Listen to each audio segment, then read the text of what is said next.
All right, we're going to do a little Georgia baseball talk here. We got Olivia Sayer with us. First off, Olivia, welcome to the Junkyard Dawgcast. Your first of what I think will be many experiences, but we get ready for baseball season. It's almost here. A lot of excitement about this Georgia baseball team, and I'll start here, Olivia. This is a team, in Wes Johnson's first year, very successful, 43 wins, hosted a super regional. What are sort of the expectations around this program going into a new year?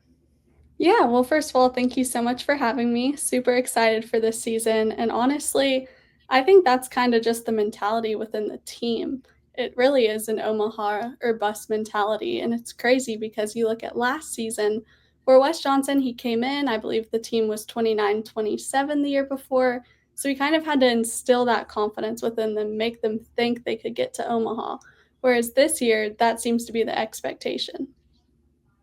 Now, looking at the lineup first, no Charlie Mhm. Condon, no Corey Collins. Those are two big bats that have moved on. When you look at the lineup, who are the guys you feel like have to step up or are sort of seen as the top hitters for this team? Yeah, so that's definitely something that a lot of the members of the team have talked about, just who's going to fill those shoes. And they've honestly all said that whoever's in the batter's box is going to be their best hitter. But some guys that I'm looking at, obviously Trey Phelps, the freshman year he had last year. Wes Johnson mentioned that he kind of could become that Charlie Condon, win that Golden Spikes, and he'll probably get drafted after this year as well. And then Nolan McCarthy is a guy that they brought in from Kentucky, and it took him about a month, maybe three, to become the team leader. So he's definitely well respected. Then a couple of other guys in the outfield, Robbie Burnett had an incredible year at UNC Asheville last year. Devin Obie is probably going to be playing alongside him. And then Slate Alford and Colby Branch returning is going to be massive. They're two guys, I think a lot of people thought they were going to go MLB afterwards. And Slate especially had an opportunity to sign with an MLB team, but decided to come back because he has a chip on his shoulder, because he wants this team to go to Omaha. And so I believe him and Colby Branch are going to be big for this team as well.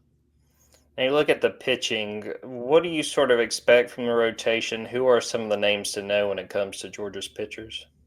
Yeah, so Colton Smith, Leighton Finley, big returners, going to be your Friday, your Saturday night starters.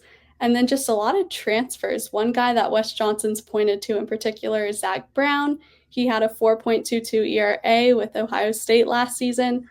I think a lot of people, myself included, thought he was going to come in, maybe be a back end starter, potentially even close. But Wes Johnson seems to like him as a starter or a back end reliever and potentially close. But Wes likes him as a starter. And so another guy, Alton Davis, is someone that they're stretching out.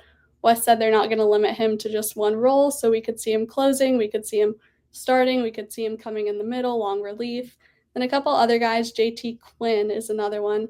He played for Ohio or Ole Miss last year, and he's been starting Alton Davis opposite in scrimmages, so I think he's going to get a lot of time. So you've had some time around this team. You covered this team last season. Going into 2025, what is your biggest question? What is something that you kind of want to learn once these games get going for Georgia?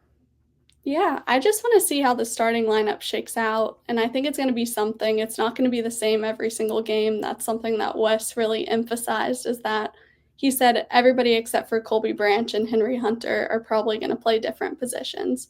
And so just seeing how that shakes out, seeing you don't have Corey at the top anymore, you don't have Charlie right behind him. So how is that going to align? And then also defensively, what is this team going to look like?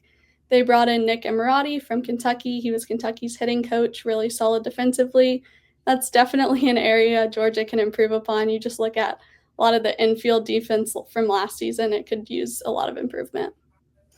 Now, it seems like when we've talked about SEC men's basketball, just the competition level and the margin for error is so small. And just looking at baseball this season, to me, it seems like you'll see something very similar. Just from what you can kind of tell and the talk leading into the season, who are those teams that you're kind of watching as the teams to beat that Georgia's going to be going up against on these weekends? Yeah, well, the obvious one, and Georgia actually ends its regular season with it, Texas A&M, ranked number one in a lot of the polls. New head coach, but a lot of returning players, so they're definitely going to be up there. Arkansas is another one. You look at that pitching rotation, especially its Friday and Saturday night starters. probably can go up with the best. And then, of course, the SEC has the reigning national champion, Tennessee. So there's really not going to be a week off in this league. Wes Johnson called it the best conference in America, and for good reason.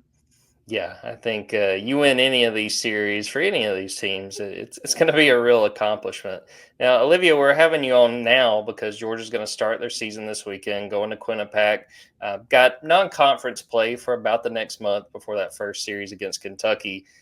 What do you want to learn about this team over non-conference play? What sort of intrigues you about what you'll be watching for once these games get underway? Yeah, the main thing I'm going to be watching is just how does this pitching shake out? I think looking from last season into this season, there's no question that the offense is going to be there. You're going to have guys hitting home runs, you're going to score runs. It's a matter of can Georgia limit the other team, which was really its biggest problem last season. And you look at all the guys they brought in through the portal, I touched on some of them with your JT Quinn, Alton Davis. Another one is Brian Curley. He's going to be huge in that rotation.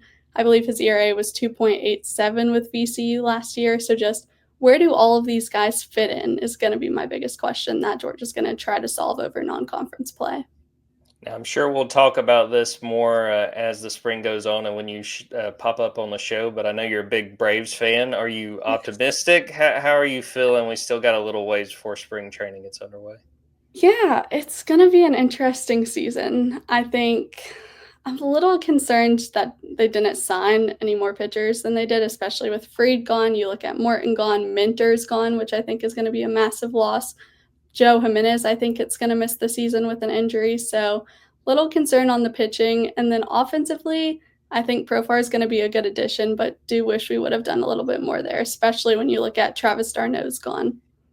Yeah, fingers crossed. It's going to be Yeah. tough, but they found ways to win even last year when pretty much everybody got hurt. Well, Olivia, I appreciate you popping on. I know there's a lot of people on the junkyard that are very excited, not only to have you on board, but to be having good Georgia baseball coverage and looking at a very exciting season. I do want to give you this opportunity. Let people know where they can follow you, how they can keep up with you and the Georgia baseball team this season.